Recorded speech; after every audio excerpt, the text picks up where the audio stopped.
भाई आइए जरा पटरिए হ্যাঁ বল বিলুপ্ত করলেন না আপনি আপনার তো দল আছে থাকে সেটা বিলুপ্ত করে আপনি বিএনপিতে যোগ দিলেন আচ্ছা বিলুপ্ত করে যোগ দিয়েছি যোগ ধরে বলেন জোরে জোরে জোরে বিলুপ্ত করে আমার দলের নেতাকর্মী সকলকে সাথে নিয়ে আজকে যোগদান করেছি ফ্যাসিস্ট বিরোধী আন্দোলনে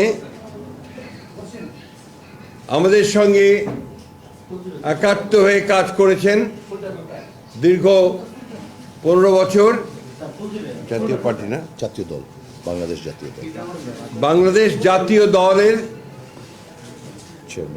চেয়ারম্যান সৈয়দ এহসানুল হুদা সৈয়দ এহসানুল হুদা এবং তার দলের নেতাকর্মীবৃন্দ আজকে তারা বিএনপির সঙ্গে যুক্ত হচ্ছেন অর্থাৎ আমাদের ভারপ্রাপ্ত চেয়ারম্যান জনাব তারেক রহমান সাহেবের বরিষ্ঠ নেতৃত্বের প্রতি তারা আস্থা প্রকাশ করে এবং একই সঙ্গে দলের প্রতিষ্ঠাতা শহীদ প্রেসিডেন্ট জিয়াউর রহমানের যে 19 দফা কর্মসূচি এবং আদর্শ তার প্রতি আস্থা রেখে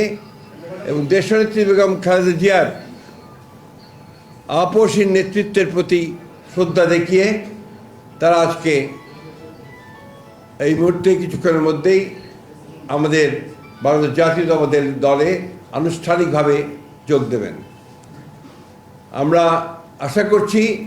যে তাদের এই বিএনপিতে যোগ দেওয়া বিএনপিকে আরও শক্তিশালী করবে এবং একই সঙ্গে আমাদের যে গণতন্ত্রের জন্য সংগ্রাম তাকে আরও বেগবান করবে। আজকে একটি ঐতিহাসিক মুহূর্তে আমি বাংলাদেশ জাতীয় দলের চেয়ারম্যান বিএনপির আমরা বাংলাদেশ জাতীয়তাবাদী আদর্শ বিশ্বাসী একটি দল আমরা আজকে এই মুহূর্তে দেশ একটি ক্রান্তিকালে আছে সংকটের মধ্যে দিয়ে যাচ্ছেন গণতন্ত্র উত্তরণের পথে আমরা সংগ্রাম করেছি এবং সেই গণতন্ত্রের পথে আমরা আগামী একটি নির্বাচন হতে যাচ্ছে আপনারা দেখেছেন সেই নির্বাচনকে বানচাল করার বিভিন্ন ষড়যন্ত্র হচ্ছে ঠিক সেই মুহূর্তে আমি বাংলাদেশ জাতীয় দলের চেয়ারম্যান শহীদ রাষ্ট্রপতি জিয়াউর রহমান দেশমাতা বেগম খালেদা জিয়া এবং বাংলাদেশ জাতীয়তাবাদী দল বিএনপির ভারপ্রাপ্ত চেয়ারম্যান আমাদের নেতা জনাব তারেক রহমানের হাতকে শক্তিশালী করার লক্ষ্যে বাংলাদেশ জাতীয় দলের চেয়ারম্যান থেকে আজকে থেকে আমি বাংলাদেশ জাতীয়তাবাদী দল বিএনপিতে যোগদান করছি আশা করি এই যোগদানের মাধ্যমে আমরা বিএনপি তথা দেশনায়ক জনাব তারেক রহমানের হাতকে শক্তিশালী করতে পারব এবং অতীতে যেভাবে রাজপথে আমরা গণতন্ত্রের জন্য লড়াই করেছি একটি সুন্দর বাংলাদেশ 31 দফার আলোকে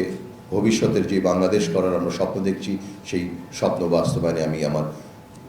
কিঞ্চিত ভূমিকা রাখতে পারবো এই বিশ্বাস করছি আমি